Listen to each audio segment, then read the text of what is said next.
Dang. I should have ate before I started recording. So yes, welcome back. It is Sunday, so that means it is a hair video today. And lately a lot of people have been coming to me about starting their locks. I know if you follow me on Instagram, you've seen that I actually started someone locks recently. One of my best friends just started their locks. My boyfriend's gonna start his locks. Like, everyone is starting locks. I'm not saying just because of me, but I just feel so comfortable when everyone's coming to me about advice on starting locks, and I'm just like, yes, I got you. You know, blow me up, hit my line. I got tips, I got tricks, I got all that. So the biggest thing I will consider when getting your starter locks is the size to part ratio. When I first got my locks done, she was doing the coils. They were coming out like, you know, like yay big, like a decent size, medium. You know, I want a small medium. And I'm like, okay, cool.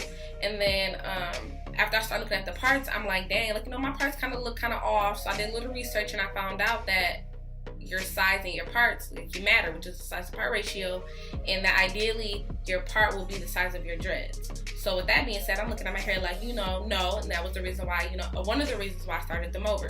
When I started them over, she did all the parts the same size, but the ones on their end are a little thinner, and with dreads you want a strong foundation. No matter how small you want your dreads, it still needs to be enough hair for it to be a strong dread. And my ones on the end, you know, my hair is a little thinner, so I might go through and combine them, but to start it off, all of them are the same size. And I feel like that is really important to make sure that your dreads is the size that you want them, because once they start locking, there's not really much you can do besides take them down, which is a bummer. So you might as well, you know, catch it now, because even when I started my dreads off over, and it was only like, what, 2-3 months, I'm like, dang, 2-3 months down the drain. But now they're back to how I want them, and at least I didn't wait till a year to get it done, and you know, they could have been down my back.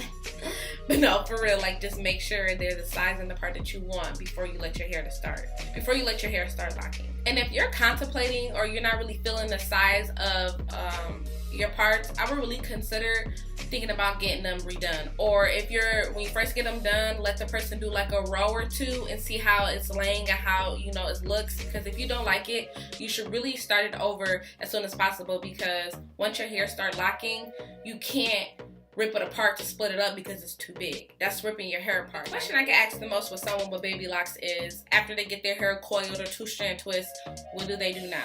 And the answer is nothing. And that's the best part about baby locks, because ideally you don't want to disturb the process. Finger twisting this, a lot of people, we all do, and I'm a victim of it. I don't really finger twist my hair, but I'm always like at the root and like kind of like playing with it, and that thins out your lock if you over twist it or your hands is in your head too much. And just like starting a thin dread, it will break off, and that's not good. So try to keep your hands out of your head. Another question I get asked a lot is when to wash it. Me personally, I know how my hair works. I can hold out on washing my hair if needed. So with my hair being soft and me wanting my hair to lock, I decided to hold out a month, or at least as long as I can, until it starts getting itchy or I feel like it needs to be washed, so that it can, like, you know, mat up and lock.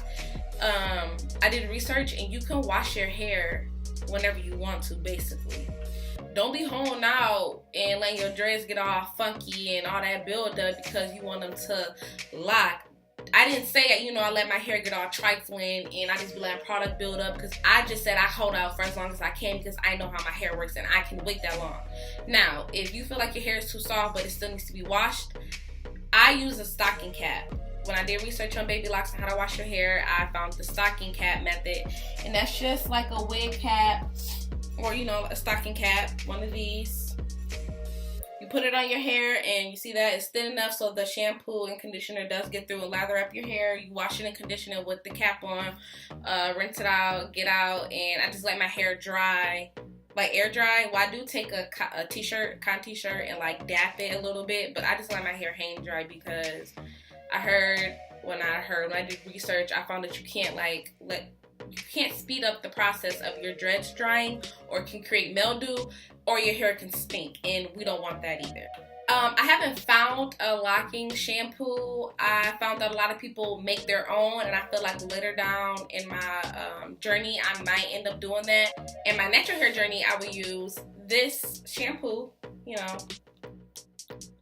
oil, favorite brand of shampoo, and body wash too. The coconut miracle oil one, that's my favorite body wash now. So good. But yeah, so I've used that with my natural hair because it gets it clean and it holds a lot of, it keeps moisture in my hair. And that's the only thing I really have available right now when it's time for me to do my first wash with my locks. So that's what I use, and I found that it still works great. Like, it still got my hair clean, all the buildup was gone. But again, I still do want to try a locking shampoo and conditioner because I feel that it, may be beneficial a little more for my locks once I actually start locking. The two brands I've been doing research on is Dr. Locks and Spray and Locks. Dr. Locks have everything, like from the shampoo, conditioner down to leave-in conditioner, pre-cleanser. They have a lot, but I ain't gonna hold you up. They look expensive, so they gonna have to hold up. And I've seen this other one, Spray and Lock, and they just have a lock spray and a conditioning oil, and I think I'm gonna try that.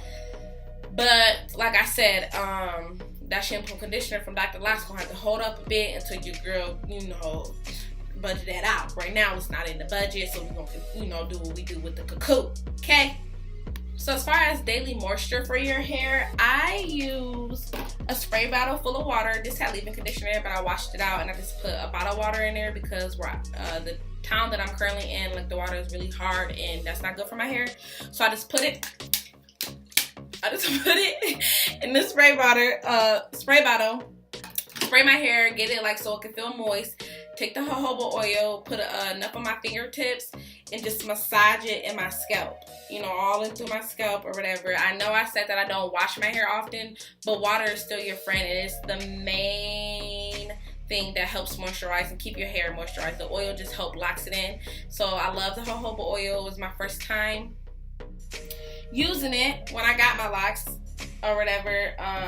I did research and I found that jojoba oil was something that's really beneficial, so I decided to use it. And again, I love it. It makes my hair feel like it's moisturized, it's shiny, it's light. Another one I use is Castor Oil.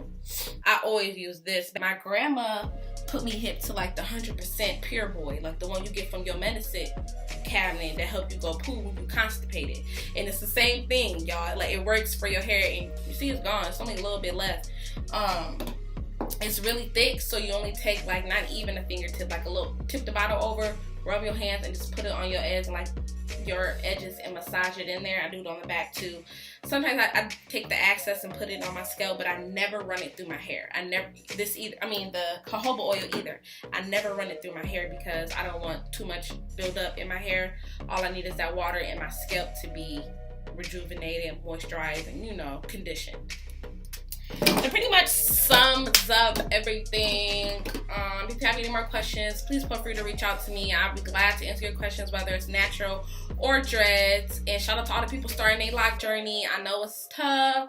It's going to take you some time, but stick it out. If it's really something you want to do, I promise it's going to be really beneficial. You're going to pick up on another level of confidence. And then again, reach out if you have any questions and do research. And yeah, that's pretty much it.